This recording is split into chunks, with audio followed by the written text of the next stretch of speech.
I am so happy for Mark's mom. She was so miserable in season 2, and it was honestly very hard to watch sometimes. So it is such a huge relief to see her finally find someone she can talk to and sleep with. And as the mother of two teenage superheroes and the ex-wife of an alien supervillain, considering all the mental turmoils that comes with, and yet she still pushes on, I personally feel she doesn't get enough credit for her efforts because she is truly.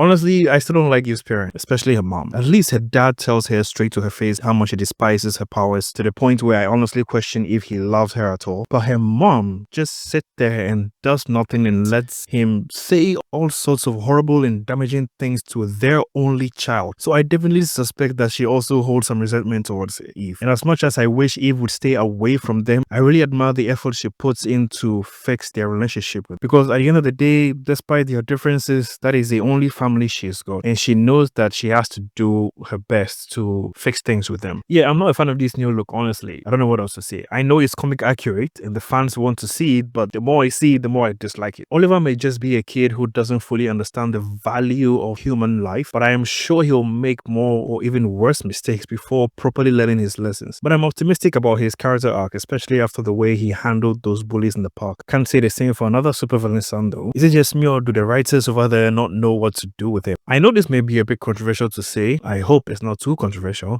but I don't think Cecil did anything wrong. I don't believe he was wrong for putting a safety measure in Mark's head. Mark deep down is a good person, but he's still the offspring of the biggest threat the planet has ever faced, and scientists still don't fully understand his genetic makeup. And I love how this season sort of elaborates on the burden of the decisions Cecil has to make on a daily basis, even though I think it's a little bit too on the nose. And I think Mark has been a bit of a hypocrite in not wanting to even accept the very concept of criminals changing and becoming better people. Like, the purpose of prisons and punishment isn't to reform bad people. Like, he himself doesn't deserve some kind of punishment for killing. Yeah, so Cecil did nothing wrong. But do I think Mark is a good superhero? Absolutely. Do I think Mark will ever turn evil? Fuck no. But I'm worried that him being a teenager and not self-aware enough to realize that there are some very complicated decisions that he'll never fully understand, at least for a few more years, will lead to a lot of wrong decisions that could happen in those few more years. Wrong decisions